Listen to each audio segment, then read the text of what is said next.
आज हम ओटी में एक और लाइव केस देख रहे हैं थायराइड नोड्यूल माइक्रोवेव एब्लेशन का। लेकिन मैं आपसे आज शेयर करने जा रहा हूँ बहुत खुशी से कि हम 500 से ज़्यादा केस तो कर चुके हैं, लेकिन उसमें से बहुत केस ऐसे हैं, तकरीबन 100 से ज़्यादा, जिसमें हमने प्रोस्पेक्टिव डेटा कलेक्शन किया है। यानी कि उनकी गांठ पहले कितनी बड़ी थी, एब्लेशन करने के 6 महीने बाद, 9 महीने बाद, 1 साल बाद कैसे सिकुड़ती रही, ये पूरा डेटा निकाला है। इसको डॉक्यूमेंट किया है, एथिक्स कमेटी से अप्रूवल लिया है और बहुत जल्द हम इसे इंटरनेशनल मेडिकल जर्नल्स में पब्लिश करेंगे, पीयर रिव्यूड जर्नल्स में, जिससे ये डेटा हम पूरे वर्ल्ड से शेयर कर पाएंगे कि कैसे इंडिया में इतना हाई एंड काम हो रहा है। क्योंकि ये पब्लिकेशन हमने रिसेंटली शुरू किया है और क्योंकि हर पेशेंट सारे फॉलोअप्स नहीं कराते हैं टाइम पे, इसलिए ऑफ कोर्स बहुत बड़ा डेटा नहीं होगा, शायद 100 पेशेंट्स का, बट ये ओवरऑल वर्ल्ड स्टैंडर्ड से बहुत बड़ा डेटा है। सो जैसा आप केस में देख पा रहे हैं, सबसे पहला स्टेप है स्टेरिलिटी। ये जो भी आप blue plastic drapes, green clothes या नैपकिन्स देख रहे हैं, जो अल्ट्रासाउंड सोनोग्राफी का प्रोब देख रहे हैं, प्लास्टिक से रैप्ड है, ये सब का सब पूरी तरह स्टेराइल और डिसइंफेक्टेड मटेरियल है। और ये सब पेशेंट को अच्छे से स्टेरिलियम से, सैनिटाइजर से क्लीन करने के बाद लगाया गया है। इसके बाद लिग्नोकेन जेली यानी कि स्टेराइल जेली यूज करके, ताकि सोनोग्राफी ठीक से हो पाए, और लोकल एनेस्थीसिया देके एक पतली सी सुई से फिर हम केस शुरू करते हैं। नेक्स्ट स्टेप है हाइड्रो डिसेक्शन।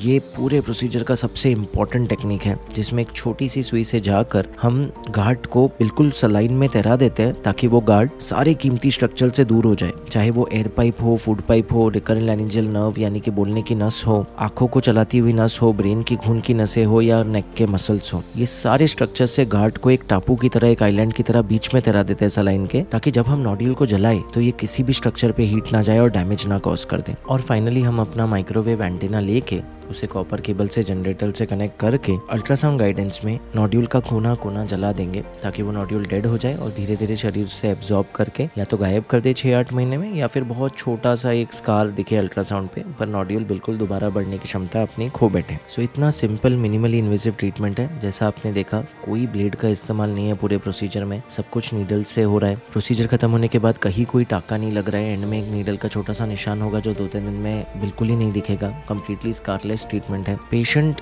4 घंटे में डिस्चार्ज कर चुके थे हम, जो हम सारे वर्कशॉप पेशेंट्स या रेगुलर पेशेंट्स को कर देते हैं जिनका मेडिक्लेम नहीं है। मेडिक्लेम के लिए कभी कभी 24 घंटा एडमिट रखना पड़ता है, और पेशेंट अगले मॉर्निंग से अपना काम रिज्यूम कर सकते हैं। कोई लॉन्ग टर्म या लाइफ लॉन्ग मेडिकेशन की जरूरत नहीं है। इसी प्रकार ऐसे और minimally invasive treatment live demos के लिए, जहां हम थायराइड नोड्यूल्स, ब्रेस्ट फाइब्रोएडिनोमास, बच्चेदानी के फाइब्रॉइड्स, प्रोस्टेट जो सूज जाते हैं, इन सब का ट्रीटमेंट एंजियोग्राफी या नीडल से कर रहे हैं। बहुत सारे एंड स्क्रीन पे वीडियोस दे रहा हूँ, और चैनल सब्सक्राइब करना और शेयर करना मत भूले, क्योंकि बहुत हेल्प मिलेगी आपको। सुरक्षित रहिए, सशक्त रहिए।